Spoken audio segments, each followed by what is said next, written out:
Welcome to the SEC's 43rd Annual Small Business Forum. I'd like to thank all of you for joining us over the course of the next 3 days to hear the voices of early-stage founders, capital allocators, and small public companies.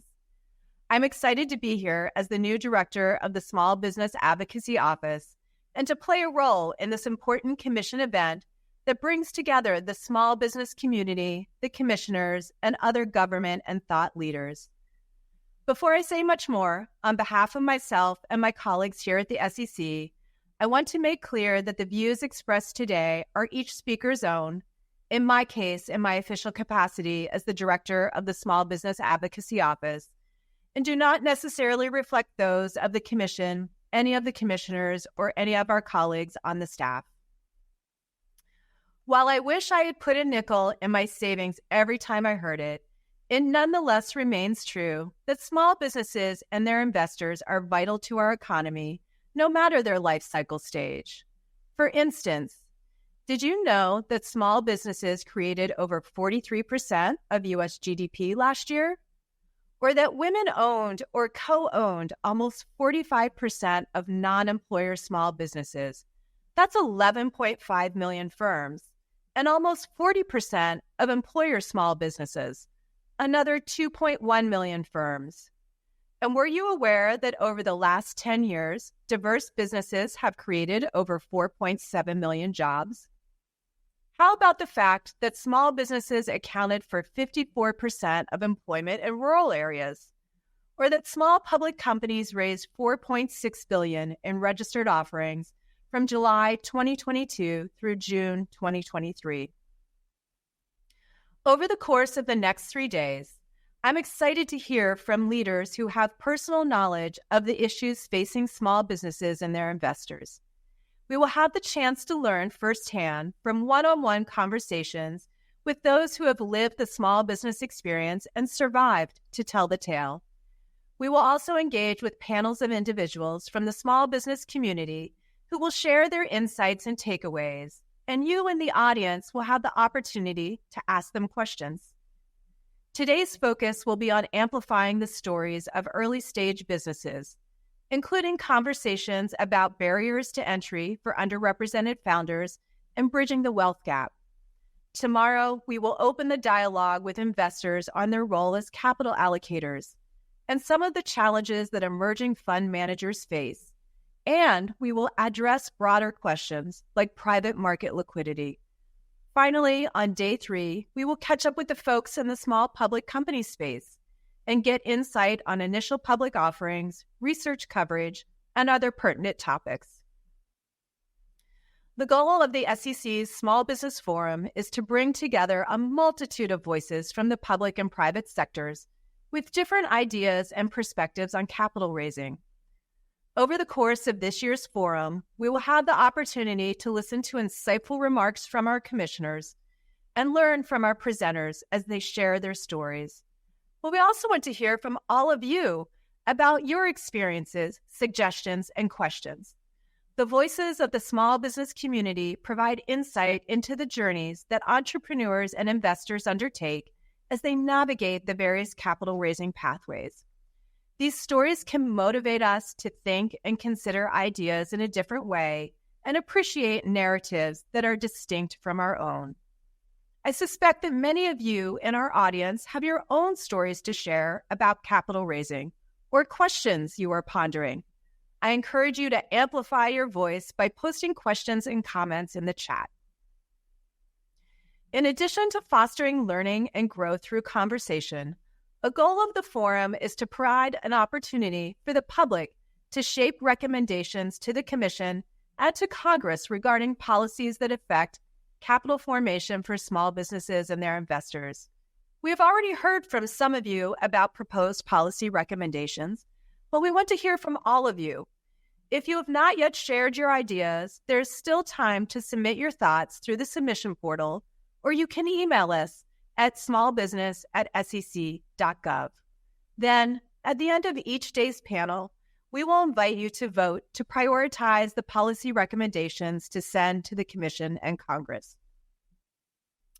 While I've only been the director of the Small Business Advocacy Office for 3 months, I've already had the privilege of engaging with a wide variety of our stakeholders to hear their experiences and perspectives. What an incredible learning opportunity it is to be able to dialogue with so many who play a role in the small business ecosystem.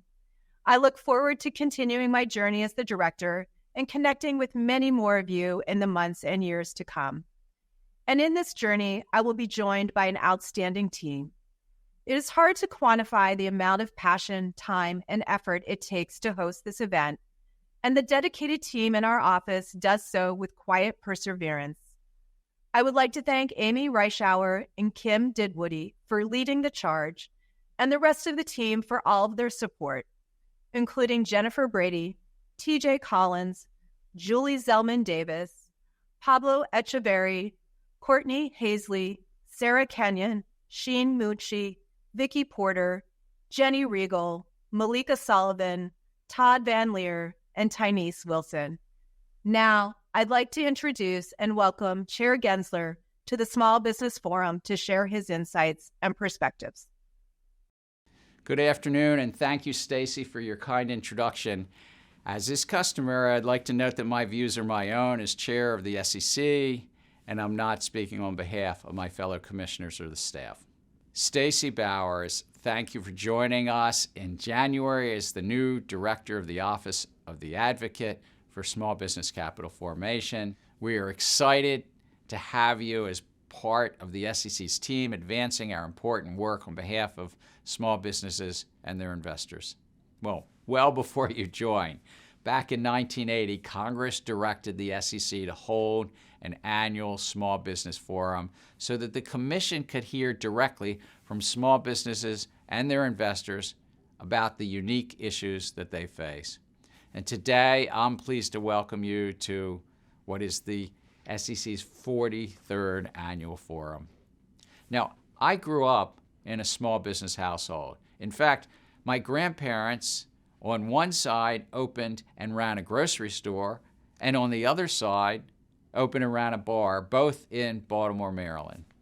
My dad, Sam Gensler, I guess following in his parents' footsteps, he started a small business as well, repairing vending machines. It later grew into a small vending machine business that served hundreds of small businesses in the process, whether they were small diners or bars or others. In a sense, one might say my family's business was part of a larger community of small businesses whose owners were as diverse as the city of Baltimore itself. Entrepreneurs and small businesses are integral to our economy and to our capital markets. In fact, more than 99% of U.S. businesses are small, and their employees make up nearly half, 1 out of 2, of the American private sector employment. But think of this. Since 1995 to 2021, small businesses actually created nearly 2 out of 3 new jobs. At the SEC, our job is to serve investors building for a better future and companies of every size. And we are working to make our markets more efficient, more competitive, more transparent, more fair, and we work to ensure that markets serve investors and issuers alike, not the other way around. It's not that you work for the brokers and exchanges in the middle. At the SEC, we have educational resources to help equip small businesses and investors with the tools to help navigate capital raising. Please check out sec.gov and investor.gov, and as you discuss the various topics over the next 3 days, from early stage stories to investing in early stage companies to accessing the public markets, please share your ideas and policy recommendations with us. Why? Because we greatly benefit from your perspective and willingness to engage. And this forum will inform us, but also inform a report that we will be delivering to Congress. Further, your perspective may help the Commission consider policies to benefit small businesses, just like my dad, my grandfolks, and so many others across America have. So thank you. And now turning it back to the rest of the program and you. Thank you, Chair Gensler, for your remarks. Before we hear from our other speakers, I want to cover some logistics. As you will hear from us throughout the week, we want to hear from all of you. Please share your thoughts or questions for our panelists. You'll find the chat window on the event platform to the right of the video window. You must be registered to access the platform. We also encourage you to participate in developing capital-raising policy recommendations to the Commission and to Congress. If you have not already done so, please submit any policy recommendations you have through our submission portal. If you are participating on our platform, you can find the submission portal by clicking on the Policy Recs tab on the menu on the left. The portal is also available on the forum website at sec.gov/OASB, or you can email us at smallbusiness@sec.gov. Just below me on the platform, you'll see a window with some polling questions. We'd love to hear more about you if you'd like to scroll through and answer any of those. Then, later in our session, we will invite you to return to that window to cast your votes to prioritize the recommendations relevant to today's topics. Tomorrow and Thursday, we will open up the voting on additional recommendations pertaining to those days' topics. You can see which policy topics we plan to cover each day by clicking on that Policy Recs tab that I mentioned. Voting on each day's recommendations will remain open on subsequent days, and you'll be able to access any day's voting window from the agenda page on the platform. That tab is also on the menu on the left. We look forward to hearing from all of you this week. Next up, TJ Collins, another member of our small business advocacy team, recently had an opportunity to chat with Donald Hawkins, an experienced founder and early-stage investor. Let's hear what Donald had to share. Hi, I'm TJ Collins from the SEC Small Business Advocacy Team, and today I'm excited to welcome Donald Hawkins, an angel investor and tech entrepreneur, to this fireside chat. Donald, to kick off our discussion, could you share with us some of your background? Yeah, no problem, TJ. Happy to be here. Serial entrepreneur, grew up in the South, hometown of Albany, Georgia. Had a very unique path in entrepreneurship. I got introduced to entrepreneurship through a 26-year-old hotshot that was my father's coworker at Procter & Gamble. He built a drop shipping business online when the internet was getting popular. Everybody else was playing games and chat rooms, and I saw him build this in real time. And it exposed me, to a world of being able to build something digitally and getting people to pay you for it. That clearly kind of led me on the path that I'm on now. Started a few startups, had a lot of success, some failures, kind of comes with the territory. Ad tech space, health tech space. Also dipped my toe in the water of brick and mortar for a 3D ultrasound business with my wife, and ended up in the fintech industry some years ago, building financial products to help the underserved. Nice. And I think one of the topics you hit on, some of your early success was really pivotal to being ready for capital readiness. So we really frequently hear from early stage companies that they believe they're ready to raise capital, but when in reality, they're not quite this ready yet. So in those experiences, successes, and failures you had, what were some of the steps that you think early stage companies should consider before they seek to raise capital from investors? Great question, TJ. I kind of like to compare raising capital to getting ready for the prom, right? When you're getting ready for the prom, you go to the barber shop, you make sure you get the best smelling soap you can. You make sure your suit is pressed. Everything is laid out, thought through very efficiently.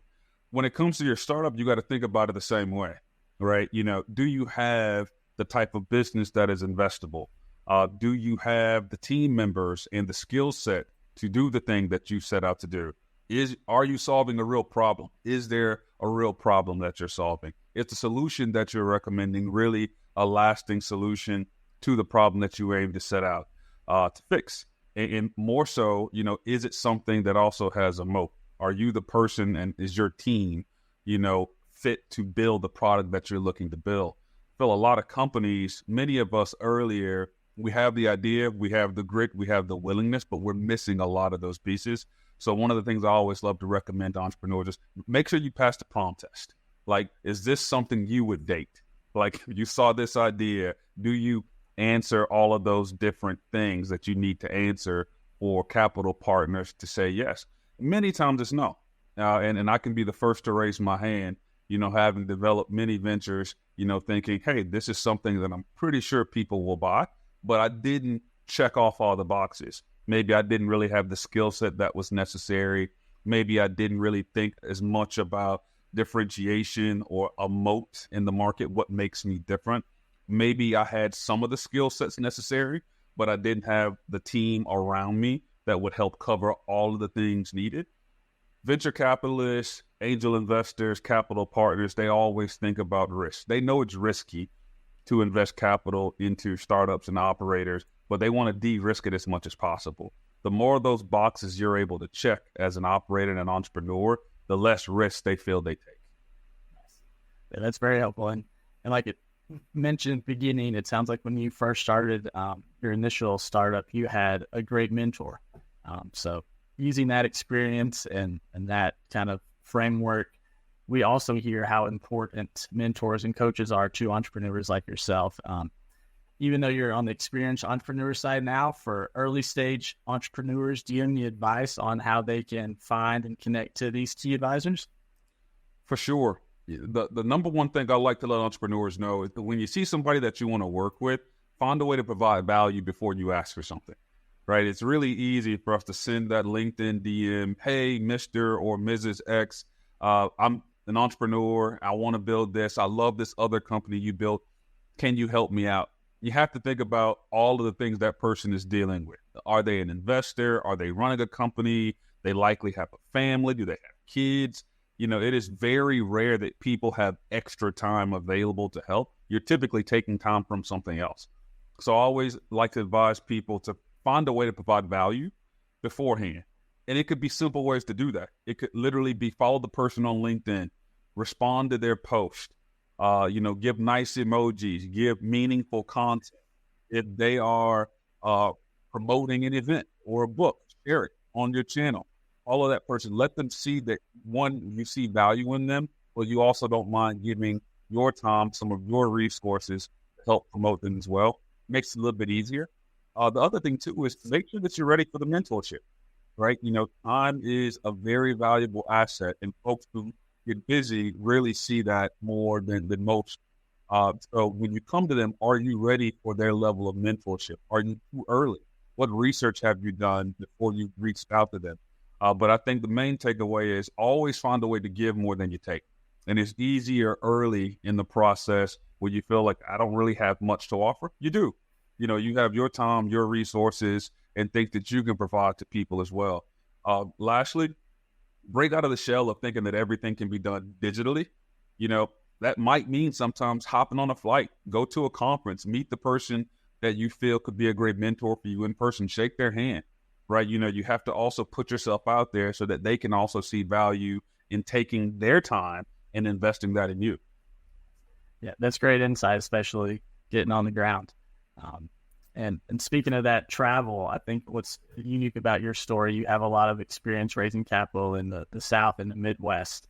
And we have a lot of our audience who are founders probably located outside of the traditional capital raising hubs. So I wonder what advice you would have for those founders located outside of those hubs, just to get out there, connect with funding sources, or like we even said, advisors and mentors in different geographical locations. Yeah, broad answer coming your way, TJ. I mean, so there's a lot of different things you can do. First things first, always look for the local resources. A lot of the ecosystems around the country will have entities, entrepreneurship and ecosystem partners that are looking to help develop the next generation of operators and entrepreneurs. There typically are also a number of great programs and pitch competitions that I recommend. Kind of helps you hone your craft, understand how to explain what it is that you do. And if you think about the landscape for raising capital nowadays, the luxury we all have is that a lot of the hotbeds for capital, New York, Boston, San Francisco, now Miami, and other parts of the country, they're looking elsewhere. They want to also diversify. Now, mind you, they do feel that your likelihood for success improves when you're in one of those locations, but that doesn't mean that they want to invest based on where you are. So when you look locally, look for the entrepreneurship resources and those organizations first, but also look for local angel investors and funds who invest in your stage of company. Here's a little secret tip. One thing that I learned is local investors always tend to get more interested when you have outside of the market investors interested. Kind of weird, but that's the way it works, right? So a lot of times I also will recommend to look at funds that are interested in your stage, that have a similar thesis to where you are. Are you pre-seed? Are you seed? Do they invest in your industry? Do you have a connection via LinkedIn, via Twitter, via Meta that can connect you to the fund because they love warm connections? So I think that's kind of where you tie in the mentorship a bit. Like spend a little bit of time, a little bit of energy, a little bit of effort in getting to know the people who can connect you to the funds. And it pays in dividends, obviously, if you have a warm connection from one of those people as well. And if you pass the prom test, for your startup, you'll find that you have a much easier path in getting introduced to be able to raise capital as well. So it really doesn't matter where you're located. Investors want to find great companies that they feel can grow, scale, and in many cases, hit that unicorn mark that everybody wants to get to. But a lot of that really depends on us as operators and how we plan to scale. Nice. Yeah, those are great insights. We could steal a couple more insights just to close out the fireside chat.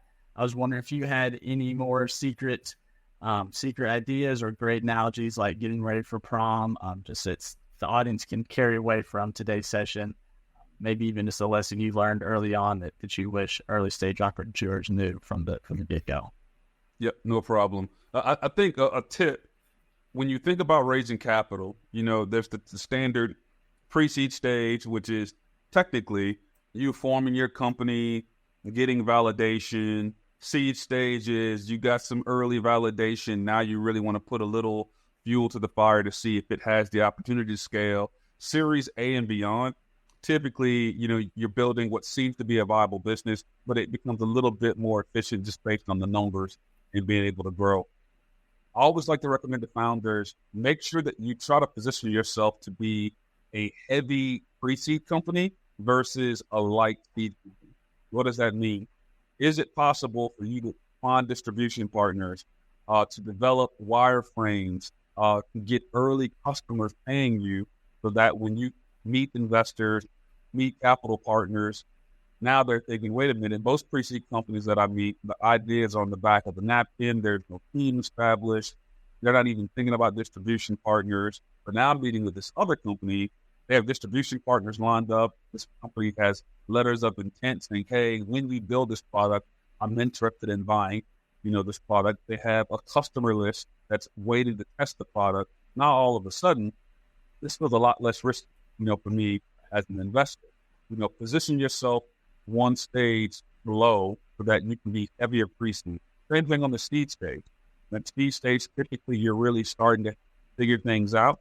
What can you do if you start off in that earlier pre-seed, heavier stage? Now, all of a sudden, you're a much better positioned company to raise seed capital as well. So I think that's one where a lot of us can play around with, like, what is a pre-seed round or a seed round? But we might be like, there might not be much there.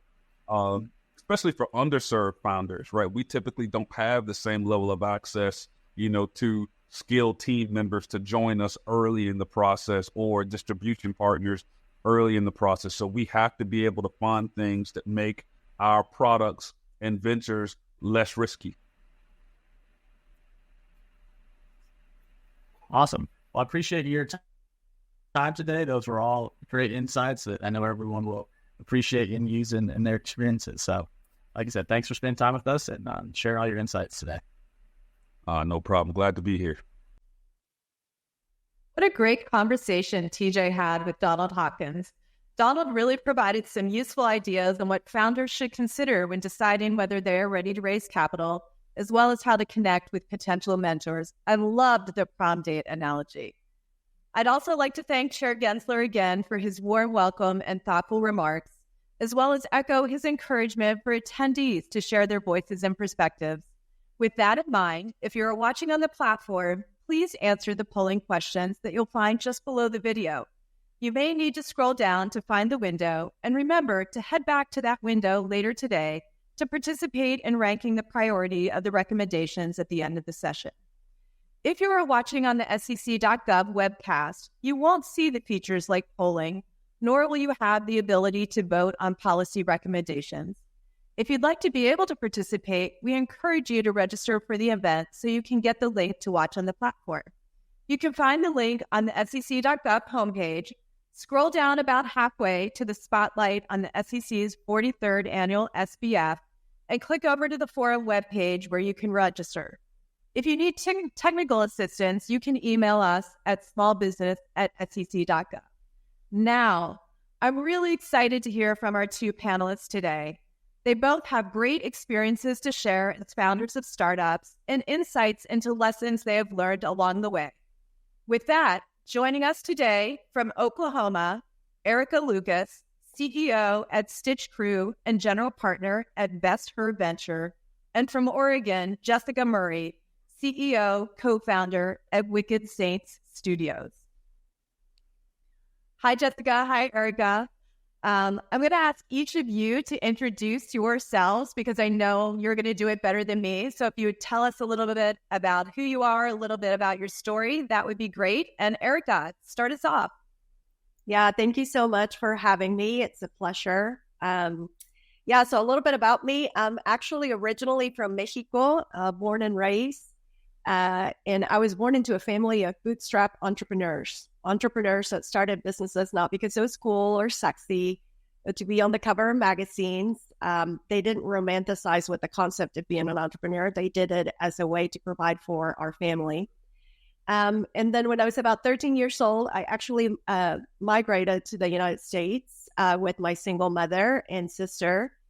And started my career way outside of entrepreneurship. I actually was in economic development, helping large corporations establish manufacturing operations in Mexico. Then when I came back to the States about 10 years ago, I was the deputy director at the Oklahoma Department of Commerce. One of the industries we were heavily recruiting was aerospace and defense. So that's actually what led me to private investment, investing in aerospace and defense companies, both in the U.S. and in Europe, latter stage investing, so very different than what I'm doing now. But in 2017, Stacy, that's when I came across, unfortunately, I wasn't paying attention, but when I did, I couldn't stop paying attention to the fact that, we have a huge problem when it comes to access to capital, primarily for women and for people of color, especially if you're in a region like mine, which is in the middle of the country, which is often overlooked. So I actually left the private equity company and started Stitch Crew, which is a nonprofit organization that has supported over 200 companies now, about 90% of which are led by women or people of color or other underrepresented minorities. And then in 2020, I launched Best, a peer network for women professionals across industries, sectors, and career levels. And then last year, we launched a $20 million fund to invest in women-led companies that are building the critical infrastructure that will enable women's labor force participation. Great. Thank you for sharing that. Jessica, how about you? Yeah, no, thank you. It's so wonderful to be here with you, Stacey and Erica. It's so fun. Hi, I'm Jess. I'm the CEO and co-founder of Wicked Saints Studios. It's our whole mission to empower Gen Z to build a better world and live a happier life. And we do it through immersive storytelling, gameplay, and augmented reality. My story starts, I'm a small town girl from Southern Oregon and went to school for journalism, played sports. That's how I was a scholarship athlete kid. That's how I got to college, and thought I was going to change the world of stories. Ended up working for a local television station, did awareness campaigns. So anti-child abuse, anti-domestic abuse, pro-education. And I was telling stories, but stories of very bad things after they happen. And I thought there had to be a way to stop bad things before they happened. Ended up moving to Washington, D.C., and working for Search for Common Ground, world's largest dedicated peace-building organization. They do everything from reconciliation after genocide, prevention of mass atrocity work. They basically believe that our inability to deal with difference stops us from making progress in every issue we face. So if you care about the environment, if you care about poverty, business, race issues, whatever it is, we have to collaboratively solve in order to fix those problems. And we often need the very people that we think are part of the problem to actually co-create solutions with us so that we get sustainable change. And it's also break cycles of violence. So anyways, fell in love with the approach, worked for Search for years, and I began training young activists in the field around strategic storytelling to shift attitudes and behavior. We call common ground activism, how to attack the problem, not the person. Basically, saw all the change that was happening. So I was doing this from like Myanmar, Burundi, Nigeria, Colombia, Indonesia, all over. Saw the change that was happening. Meanwhile, the U.S. seemed like it was on fire. We were not getting along very well, able to work through our differences. And so came to the U.S., wanted to work with American teens, wanted to scale it. Basically, long story short, found that the best way to what teens needed most was self-efficacy, their belief in their abilities to accomplish a goal. And games have a core game loop. So every time you go around it, you get a little bit better what's happening. You're gaining mastery, and mastery is how kids start to believe in themselves. And so we asked ourselves, could we build a game where all the power that they believe in the game blend into real life? And that's where Wicked Saints was born. So came from the nonprofit world, ended up going into Niantic Labs incubator, so makers of Pokemon Go. We'll get it more into that. And then we did a pre-seed round, and we just closed our seed round this summer, a 3.5 million seed round, co-led by Riot Games and Oregon Venture Funds. So great. Thank you. Thanks to both of you for sharing a little bit about yourselves and your stories. I know the audience loves to hear the background of the panelists. So as you can imagine, we are always interested in how early stage companies raise funds. So while the mission of the SEC is focused on capital from investors, just 8% of companies that are looking for external financing raise equity capital from investors. So that's just a sliver of the overall funding picture for small businesses, which means that the bulk of capital is being raised in other ways. So I'll start with Jessica on this one. Can you give us a little bit of an overview of the ways you've raised capital or how you see other early stage companies accessing the funding they need? Yeah, so our journey, so like I said, I started in the nonprofit world. So we started with trying to do grants and foundations and found that we couldn't raise enough money to do the innovation and the reach that we had in mind. So I had someone who was an angel investor came and said that like, hey, we'll fund your idea. That ended up not working out. They did not fund us. However, we thought it was going to happen. So we made all the movements to do that. And we actually ended up getting our first capital from Kickstarter. So we did a Kickstarter, raised about $20,000. And that was enough. By that time, I had started collecting some really great talent around an idea. And that was enough for me to be really confident to bring on a heavy hitting artist that was incredible. And that artist helped us then land with Niantic Labs. So Niantic, they were going to be acting as a publisher. So games oftentimes, some go the venture route and others go the publishing route.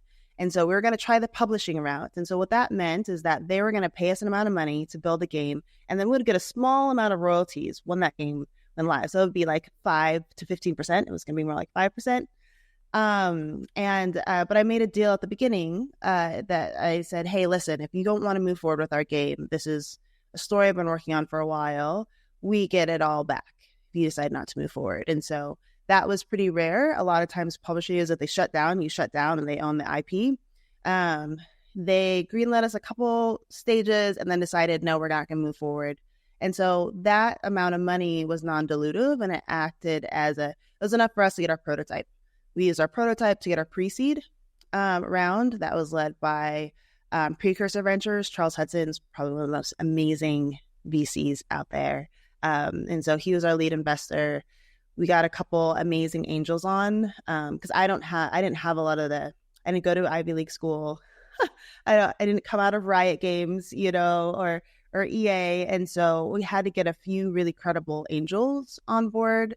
And that helped us get our 1.1 seed. And then in 2023, which was a rough year to raise, especially for the mobile game industry, that's when we got our seed round. And that was rough. I fundraised for about 8 months every day. And first we're just trying to raise, and this is how venture works. First we're just trying to raise $2 million. Could not, for the life of me, raise $2 million. Got Riot came back on again to say that they were co-lead, got Oregon Venture Funds, and all of a sudden I had $4.25 million and was way oversubscribed, and then I had to cut money out. And so we ended up raising 3.5 out of that. And now we're starting to raise new revenue right now. I'm looking at maybe a C2, or we have a big brand that's come on board. They'll probably give us a little bit of what would be considered revenue at this point as we move, hopefully, towards Series A and product market fit. So great, thanks. I like hearing the way it panned out the whole way across. Erica, what has been your experience on this front? Yeah, well, first of all, congrats, Jess, on closing that fundraise. And thanks for sharing your story. Yeah, well, I think it depends on the business model that companies are building.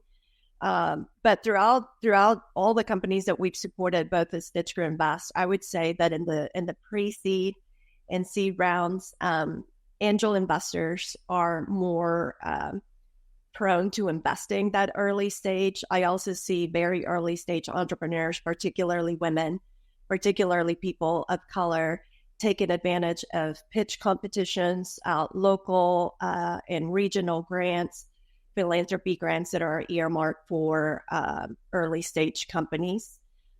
So definitely taking advantage of those. And like you, Jess, taking advantage of crowdfunding resources. Just because even though, we talk about venture capital and it depends on who you talk to, in venture capital, all investors are different. And everybody describes what is a good pre-seed or a seed round differently, right? And so I think that the misconception is that you can raise a seed round or a pre-seed with VCs, and more than likely you're filling it up like Jess did with a lot of angels. And hopefully you do get a micro VC or a VC that takes, very early stage companies. But for the most part, in my experience, through all of the companies that we've supported, most of the time in those very early stages, you're relying on grants, savings. If you're Latino, on savings, family, your own cash that you're able to leverage before you even start talking to VCs. Great. Well, thanks for those insights. So I'm going to bring in our audience a little bit and get some information about what their experiences have been. So based on the results from our polls, and this really dovetails with what both of you are saying, 59% indicated they raised capital through grants, loans, or other non-dilutive funding, and then 50% through angel investors or other accredited investors. Then that really, our audience seems to be raising capital in the same ways that both of you are talking about, or how you're seeing it play out in the marketplace. All right. So with that, thanks to our audience for sharing. And then I want to say, we've heard, building on the insight of your personal capital raising efforts, what are some of the notable surprises you encountered or lessons you learned? And Erica, why don't you lead us off here on this one? Lessons learned in approaching investors. Yeah, well, just understanding, investors do a lot of due diligence on you when they're deciding, or doing risk mitigation or deciding whether or not to invest. And I always suggest that founders do the same thing, and that they do a lot of due diligence on investors. For the reasons Jess mentioned too, just you want to make sure that there's alignment, not just in growth projections and financials and all of that, but also in values and in the way they see growth, right? Because some investors, a lot of VC investors, really value growth over revenue, for example. Others value revenue. It just depends on the investor. And so I definitely suggest that you talk to them, because many times I've seen founders who romanticize with certain VCs because they're very prominent or they have big names or whatever. And then only to find out later on that maybe there wasn't true value alignment, or alignment in general in how they, were forecasting growth. So that would be number one. And the other thing I would say, for women entrepreneurs, I continue to see that women entrepreneurs, because we only receive less than 2% of venture capital, because we're measured by performance as opposed to potential, all of those things and all of the biases that we receive, I do see that a lot of women wait too long to raise.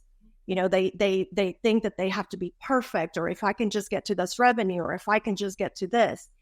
Our male peers are not doing that. And I know why we're doing it. And I love that we're more capital efficient. But at the same time, I feel like, we are internalizing outside, forces. And sometimes we're waiting too late to raise, or, it's hindering our growth potential because, we just want to be capital efficient and we're saving instead of reinvesting in our growth. Great. Thanks. Jessica, what are some of the surprises you encountered or lessons you learned during the capital raising process? Yeah, no, there's so many. So I would say there's like two big ones that stand out. And so one, it really was surprising to me because within the venture space, you expect it to be extremely like, this is about innovation. And so like that being very, very different would be a very, very good thing. And so it very much surprised me, like a little bit of the follow the leader mentality of just how trendy things get and how many people jump on the trends. And it doesn't matter if the trend is good for your business or not, or for your customers. And so when I did my pre-seed round, it was all Web3, and a lot of VCs wouldn't even take a call if it wasn't Web3. And then now it's AI, and then there's certain things that they also look for and characteristics of founders that they want to follow. They want to see that you've come out of a big studio. They want to see that you have you've been accredited, whether like through the school there's like certain signals and kind of games that was pretty surprising to me. Then like, okay, you got to figure out how to play the game a little bit. And so that was one thing that was really interesting. And so you can imagine that it's hard when you're an outsider of those games and you don't hold those signals, how difficult it could be. And then the second thing that I found was really interesting was like really just like not chasing the goalposts. And so you'll talk to a VC and they'll often say like, hey, listen, really interested. This is really interesting. Come back to me when you hit these day 7 numbers, these D7, like come back and we'll talk, And so then what you do as a founder, you're like, we got to hit day 7. Like this is the most important thing. And so you shift all of your objectives to trying to do what VCs say is the next goalpost. And then you hit that goalpost and they're like, actually, we're only looking at day 30 numbers right now, And so the goalposts keep moving. And so this was something that like very much our team is like focused on this year, is not chasing what VCs say, because they are actually a lot of times, even if there's a wide range of experiences within the VC community. And some of them have been founders and early operators, but a lot of them don't know your product and your customer half as much as you do. And so if you're constantly chasing, like there might be completely different other indicators that are going to show success of what success looks like. And so it's really important for you to set your own OKRs, or like, what are we trying to reach? What are key metrics that are showing that we're on the right path, and chase those instead of chasing what VCs say, because it will always change. And the bottom line is they invest in what they're confident in. And so if they're not confident in you, your team, or your product, they're not going to invest. And they'll put numbers on all those things, but it really comes down to them being confident and comfortable that you can deliver.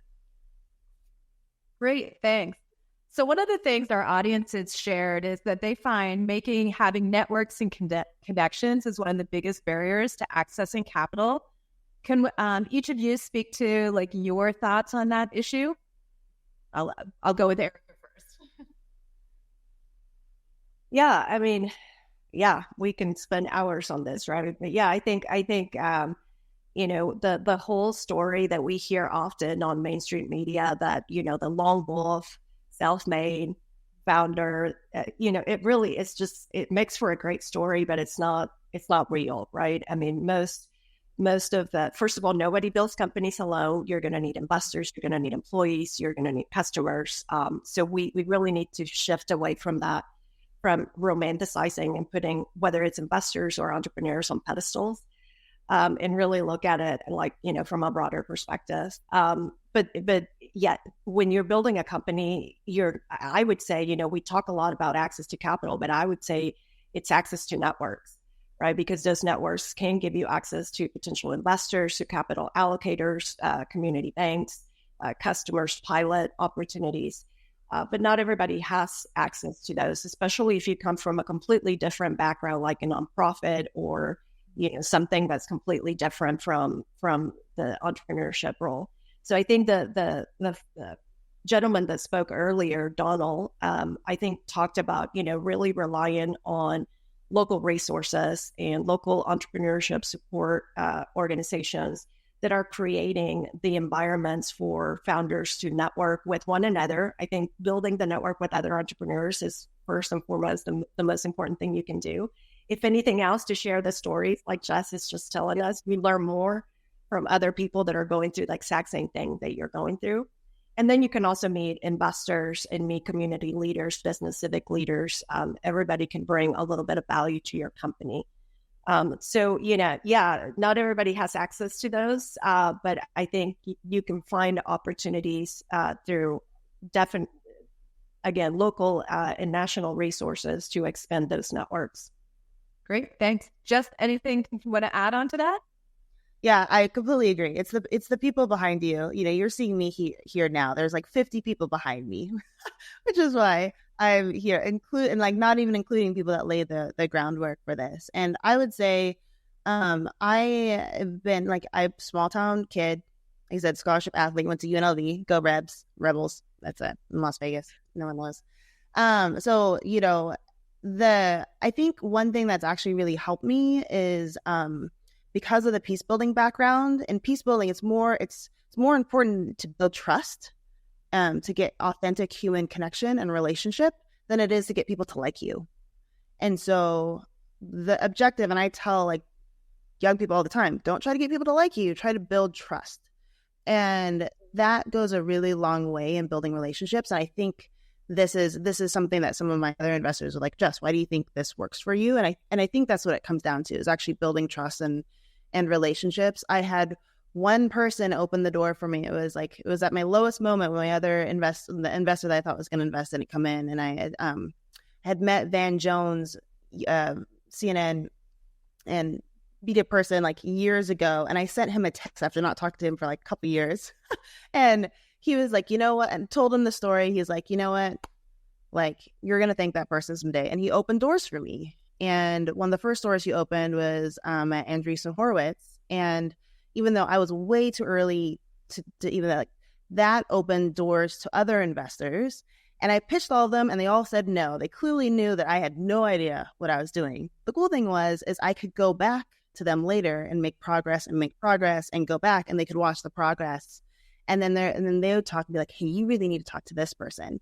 And so now my cap table is full of just brilliant people that can actually help in really big ways, and more people open up their doors. And it's really those people, but you can't expect people to open up their doors without doing the work of showing progress and building trust and all that really important work that has to go in it first. Because people's Rolodexes are extremely important to them, and they need to be very confident that if they open their Rolodex to you, that you're going to follow through. And because if you are rude, if something happens, then it could hurt that person's relationship as well. And so that's why relationships really, I think, are the key here in building trust. Great. That's great advice for our audience today. So we're going to switch gears a little bit. So as you both know, women and diverse founders, they're vital to the small business ecosystem. And I think Erica referenced this a little bit, but data still shows their share of funding remains a minuscule fraction of their overall capital raised. So while talking about these and challenges, it's really important to talk about them. But I'd love to hear both of your thoughts on how we can shift from conversation into more direct action to improve capital access for women and diverse founders. So Erica, what do you think can be done to help address these magnified challenges that are faced by women and diverse entrepreneurs? Well, I think the first thing that we can do is, especially as capital allocators, is stop trying to fix women or entrepreneurs of color and instead fix the systems that often get in the way of, women or people of color launching and scaling businesses. So I would say that focus on what systems and what barriers to entry we can diminish so that they can be successful. That includes access to capital, access to resources, some of those networks. It includes addressing our own biases. And we all have them. I'm not pointing fingers. I have my own biases. It's the way our brain works and the way we make decisions based on what we know. But if all we know or all we have as reference is people that look like us, that act like us, that have built businesses like us, then it makes our view of what to look for very narrow, right? Then the other thing I would say that we need to do is just, understanding how inequality compounds. I think when I talk up to a lot of my fellow VCs or investors, it's very easy to look at the numbers and say, well, women are just not taking the risk, or women just don't want to, build high growth companies. They're building small businesses. And some of that might be true, but a lot of it, again, it goes back to well, have we taken the time to really give women the same latitude to fail, right? If we're only getting 2% of venture capital, in one chance to make it, because we also expect everything to go perfect and we measure women's performance very differently. Are we really giving them that latitude to try? So it's not really not taking a risk. And just understanding how inequality compounds when rounds of funding to women entrepreneurs or entrepreneurs of color are scarce, there's less likelihood of them going into serious seed and A and B and C. So that means less exit potential, and the less exits, the less stories to be shared, the less examples to be, share with others, the less angel investors to invest in other companies. And so inequality continues and the cycle, continues to compound. I think that's another thing.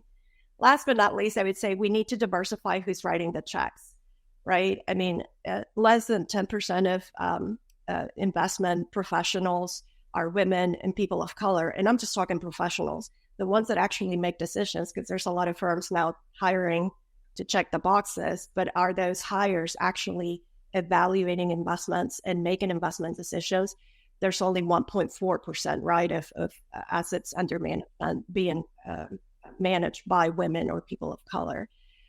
Until we change that, until we change who's writing the checks. And by the way, the same biases and the same structures that I just mentioned go for emerging fund managers, which I know you're going to have that conversation tomorrow, so I'm going to be listening to that.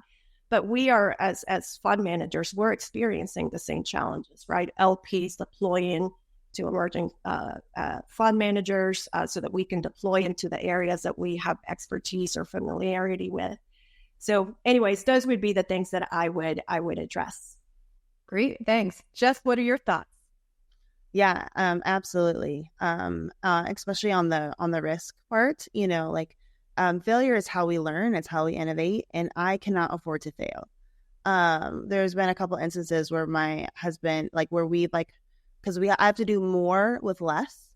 And my husband has said, it's like, Jess, you don't just have to be Michael Jordan. You have to have the whole team, the whole Bulls 96, 97 team behind you in order to, and that's what it feels like. I think there needs to be a big shift around, the word diversity in general. I think diversity is often treated as a chore when it should be seen as a gift. There are different, when everyone is looking at a problem the same way and going after it the same way, it is a gift to be able to come at it from a different angle and see a different side that's not covered. And, we saw venture funds take a big hit last year But with that, some stats of like the funding to Black founders dropped by over 70% last year from 2022. And Black founders ended up getting 0.5%. Oh, there goes Mac doing its thing. But so Black founders got 0.5% of venture funding last year. And so you can imagine what fraction of Black women founders got. Because even in 22, when it was much better, Black women founders got 0.3% of all venture funds. And I was part of both 22 and 23.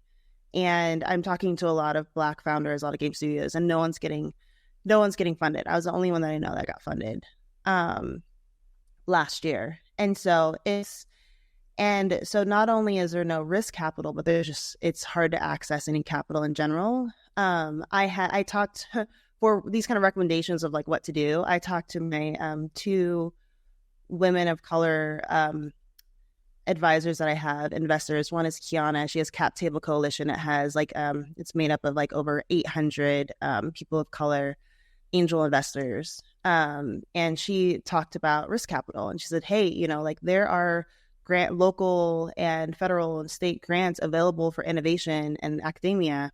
Like, why couldn't there be something similar for businesses that they could tap into that's non-dilutive, especially for people like me who like I don't have family and friends to like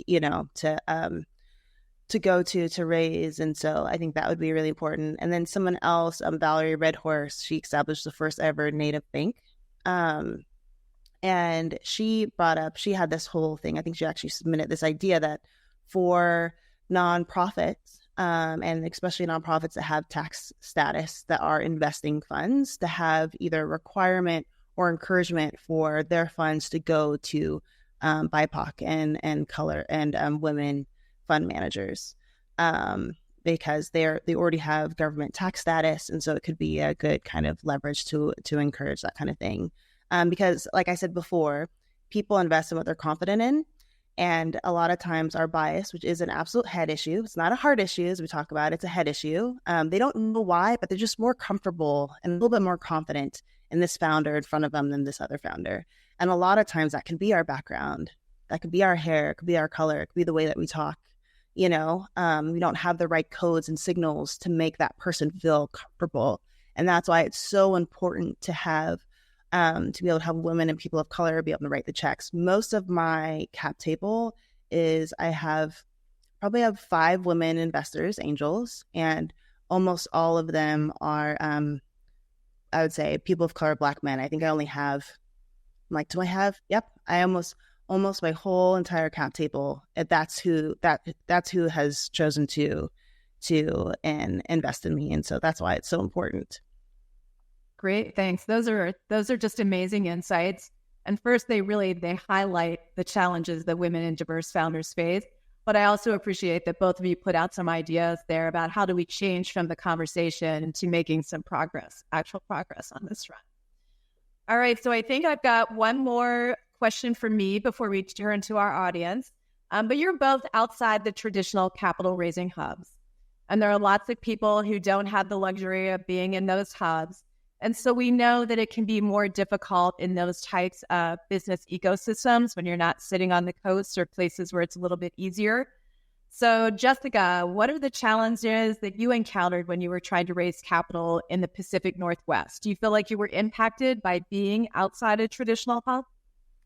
I think there's definitely disadvantages, but also advantages I try to take advantage of that really helped a lot. So one, it was COVID was going on, had just happened. And so people really didn't, I think before COVID, it was a little different where you had like people expected pitches to be in person, but Zoom pitches were the norm. And so I would get connected, call in, people like, oh, where are you calling from? I'm like, oh, Southern Oregon. They're like, oh, Portland. I'm like, no, we're about like Medford, Oregon, about 4 hours south. Because in order for my husband and I are actually both founders, and we have 2 kids. And so in order for us to do this, like we need to live in a place that's low cost and have a lot of community support. And my family lives here that can help us. And so that's an advantage. However, all of the connections in my relationships I had were people that were from San Francisco, LA, or New York The nice thing is when I would fly in, I'd be like, hey, I'm coming into town. And then people would try to make time to meet with me because I wasn't normally in town. So that was an advantage. And then the ultimate advantage was when I finally figured out that Oregon had resources, shocking, great resources. And that actually led to, and Oregon Venture Funds ended up co-leading my round. And it was interesting because some of the Silicon Valley guys and like where Sand Hill guys were kind of like Oregon Ventures, like, but they do extremely well, and they have a unique model that's a little bit different than the other VCs, where they put one of their LPs who's an expert within your space on your board. So they're not on your board, they have an observer seat. But we ended up getting Thomas Glecki, who's like a former C-suite of Warner Brothers, on our board because he's retired up in Oregon, and he's just the most supportive, amazing board and kind of like independent board seat for us. And so and then there's lots of other funds, like there's Portland Seed Fund, there's all these other funds in Oregon that I didn't tap into because I didn't know they're there. So I encourage you all to look locally, look around you. Be super advantageous. Great. And that dovetails with what Donald was saying too in his chat of looking locally. So Erica, you're in Oklahoma. I know you're in Oklahoma City. What are you encountering here? What have you encountered in that smaller ecosystem? Yeah, well, I definitely want to echo what Donald and Jess have said, that to look locally. But I'm also going to be uber honest. We've helped programs launch in not just Oklahoma, but Arkansas, Arizona, and other states.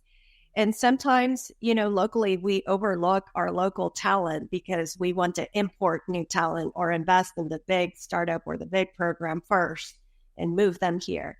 And so sometimes, to what Jess said, definitely look within your community, but also outside, right? If you want to be a venture backable company, that means you're going to be national, you're going to be global. So building your networks this early on, even if they don't invest in you, it's super critical. So make sure that you are, pitching investors throughout the nation, internationally, if they're investing here in the region. And then, definitely local, but just completely honest. Sometimes, you can't be a prophet in your own land until other people start paying attention. And then all of a sudden, you're like, oh, we want to invest in you too. Didn't you know we're here local too? That happens too. So, just know that also exists in some of the ecosystems that are a little bit, earlier in their development stage in terms of building like an entrepreneurial support system. Don't take it personally. Just know that, it's part of the game. Know how it's played. And take the opportunity to just leverage your networks outside, learn as much as you can, and then come back locally to see who you can convince to get on the round. Yeah, to back up what you're saying, just really quick, because I think one of the reasons Oregon Venture Funds was so excited is because I already had the co-founder of Discord, and I had Riot Games, I had the former CFO of Roblox, we have Reid Hoffman on our cap table, so we had all these big names that are important signals for them that a lot of the local groups don't have because we looked outside. So I would definitely back up what Erica's saying as well. The signals, the game. And I appreciate that. It dovetails with some data in our annual report, what you're saying too. Like while local is great, I think it's the average distance between the lead investor is now, I think, over 600 some miles. And I think it ties back to something you said too, Jess. COVID really changed things, and this comfort we have with being more in this online environment also opened those doors to look further afield. But Stacey, can I say something? Because I think it's important to tie it back to what Jess said. It's important to understand, like we just talked about the biases that sometimes exist. Our jobs as an investor is to mitigate risk, right? And to de-risk your company. And sometimes, not all investors, but a lot of investors, the way they do that is by, performative metrics, right? Who has invested in your round? Not necessarily the health of the company, your revenue metrics and all of that. It's just one way in which they do that. By the same token, just know that what Jess said previously, it's super important that know that exists, but also your metrics on how you're measuring the overall performance of your company, they're up to you, because a lot of investors play these games or evaluate startups in this way, not necessarily your business model, but we're still very good at giving advice, whether or not it's good advice for your company. So I just want to say that I love and support what Jess says, that ultimately you're the business owner. You should know your business better than any other investor because you're working on it day in and day out. Don't follow for this trendy things, or don't follow just for any advice that's given to you by an investor, particularly if they don't have actual experience running a business and growing a business. So anyways, I just wanted to tie it back to what Jess had said previously, because I think it's super important. No, that's fabulous. Well, thanks again, Erica and Jessica. I mean, such invaluable experiences, feedback, advice for the audience. I know I learned a lot. I'm sure the audience did as well. And I've really enjoyed talking to you. And speaking of the audience, I know that they have been really active in the chat. And so I want to welcome Julie Davis from our small business advocacy team onto the screen with us.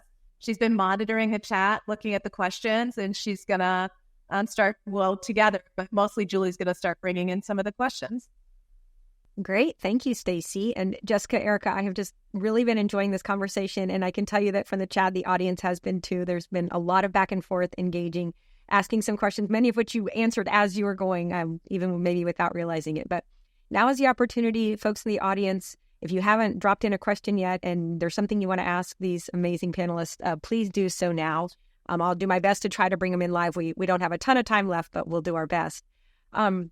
One question we had come in via email was someone asked a question about the accredited investor definition, which is a standard that comes in for some types of investments. And before I put either of you on the spot, I'm going to give you a minute to sip your water. And I'm going to just take a quick minute to show off some of our small business resources. I'm going to share my screen if I can here. There we go. And this is sec.gov. You'll see there's a blue bar across the top that has an education drop-down tool. And folks, definitely take a look at our small business capital raising resources, because we have a lot here that I think folks can find useful. I'm just going to quickly go into our glossary of terms, which has everything that we've heard from folks. Hey, there's some jargon that I don't understand. Capital raising is complex. So if you have things that you hear about, I'm talking to the audience here, let us know. We would love to add more terms as we go. But to answer the question that came in on accredited investor, I'm going to go to the A's, and you'll see here we have a definition. And underneath each definition, there's some more resources. So I'll just click into this one on the building blocks about how do you become an accredited investor, who can qualify. You'll see here there's financial criteria with net worth over $1 million, excluding your primary residence, or annual income over $200,000 if you're an individual, or $300,000 with your spouse or partner. So there's other professional criteria, ways that entities can qualify.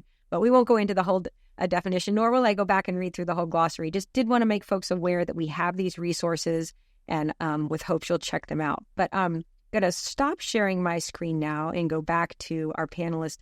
Jessica, Erica, do you have anything you want to add about the accredited investor? Have you seen this in action? And do you think the definition, like the kind of those income and net worth thresholds, do you think they should be changed? Do you think they're working? Any thoughts you have would be, I'm sure, appreciated. I won't call on either of you. If you don't want to take it, we can move on.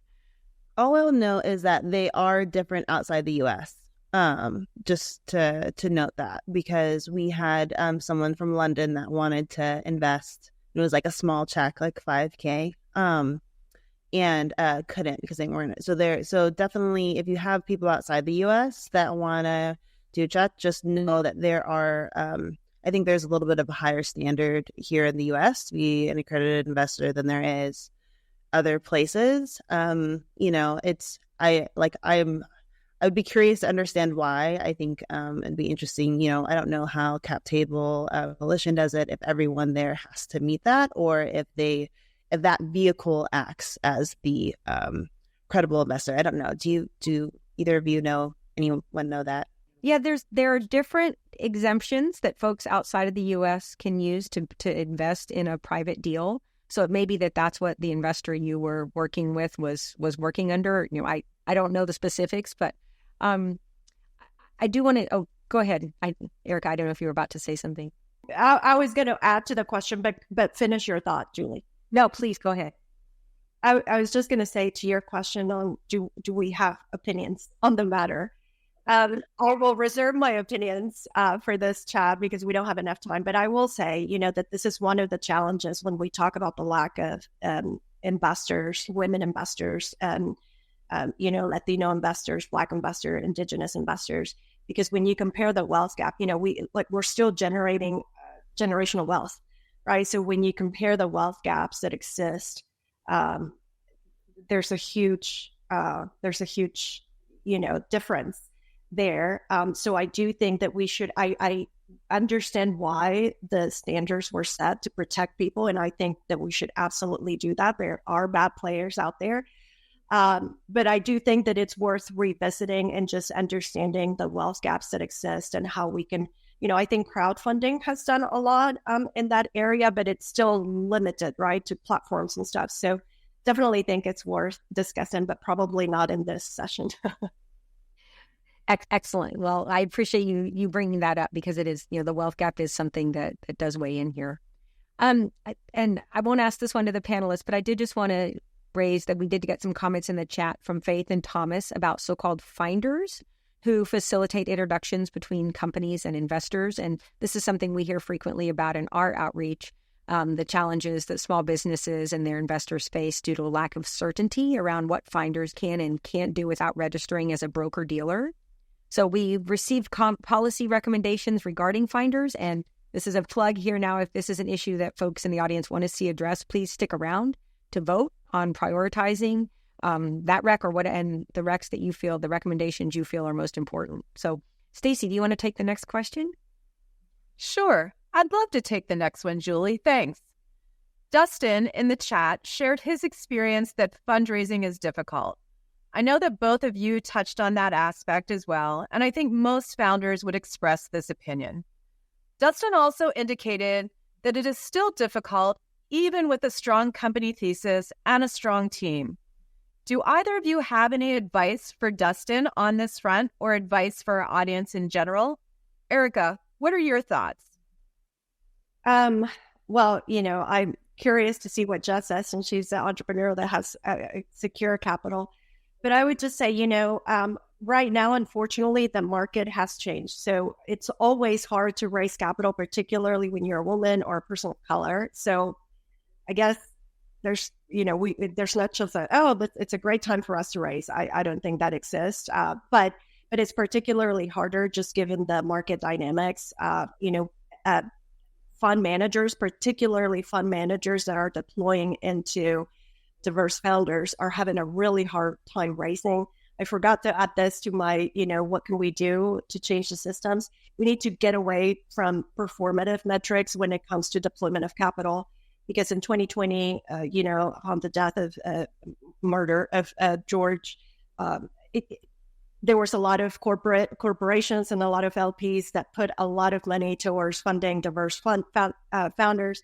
And then I guess they just forgot about it in 2022 and 2023 and so on. So there's not really a long-term commitment, which is what we need.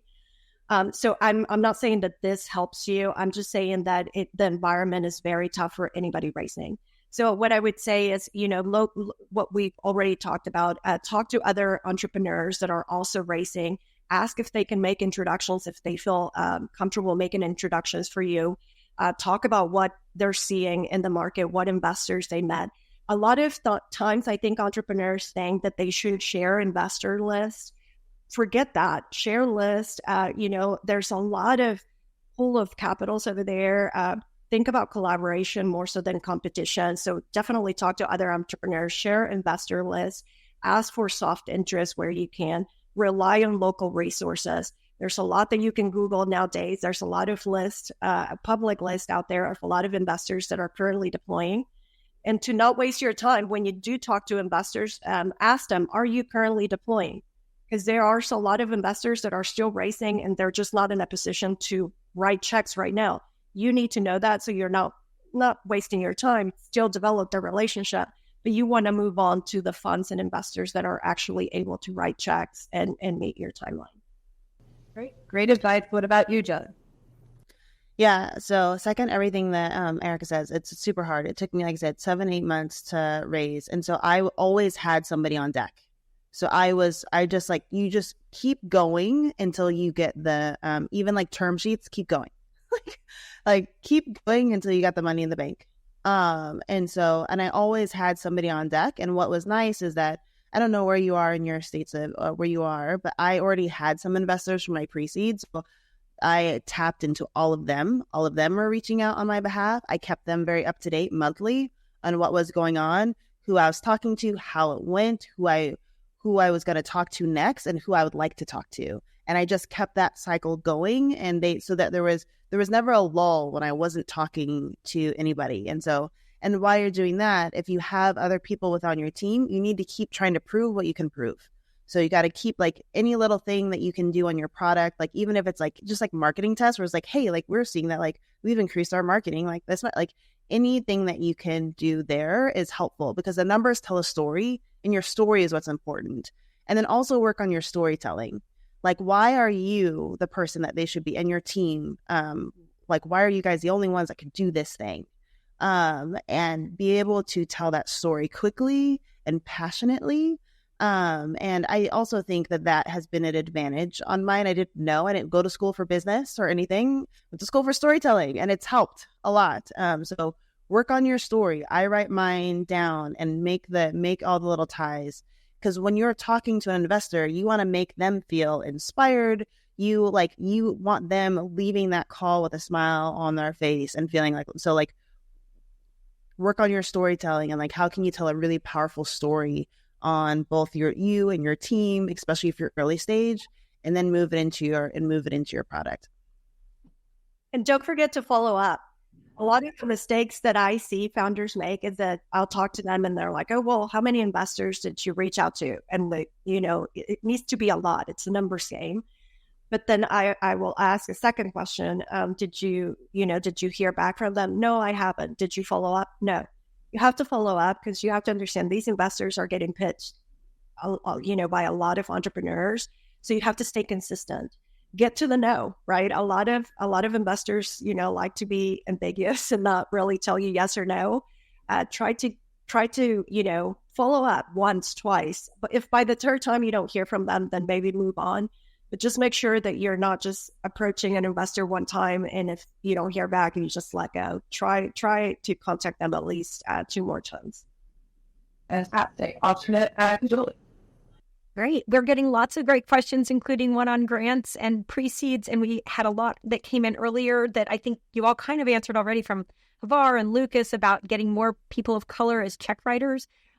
So I'll throw those out there and say we have very, very short amount of time left. So maybe just leave us with one quick last thought on, what if you can tell the audience one more thing, what's the one thing you'd like to leave them with? You've already imparted so much today, but maybe squeeze one more nugget out of you before we run out of time.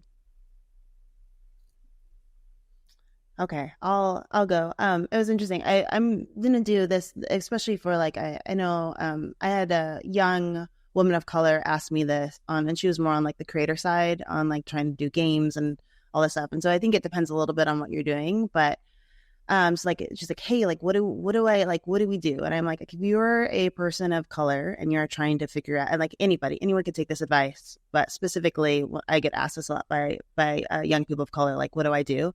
And my basic thing is go out and slay. Create. No one can stop you from creating. No one can stop you they can stop you from getting hired, from getting money, getting promoted. There's all these things that they can stop you from doing. No one can stop you from going out and creating amazing stuff. Whether that's writing, what's a product, coding, whatever, no one can stop you from creating. And so hone your craft and slay all the time. Hold yourself to a very high standard. There can't be typos in your emails. There can't be things overlapping. Things have to look precise. You are not given any leeway at all, ever.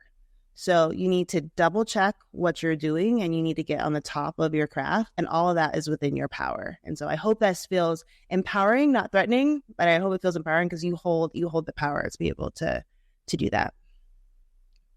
I love it. Erica?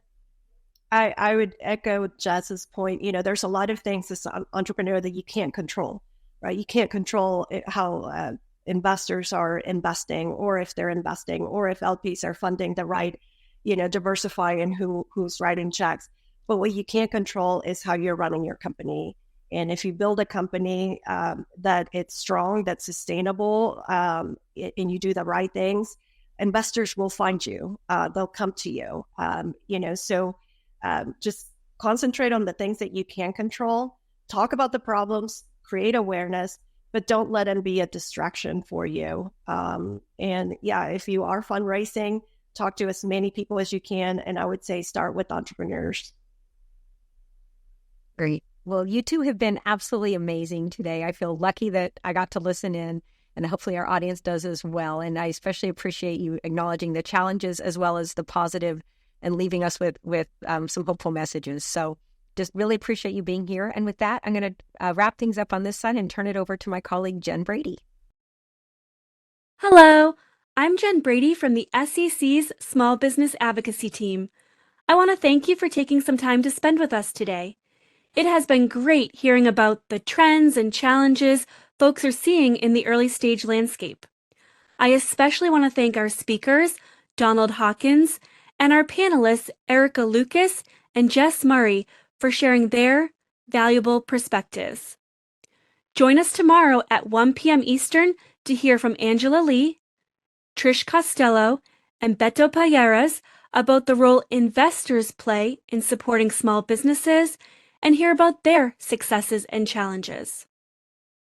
We now invite you to review the policy recommendations that have been submitted on today's topics, and vote to prioritize the recommendations that are most important to you. You'll find these just below me on the event platform where the polling questions appeared earlier. Thanks for being part of the forum.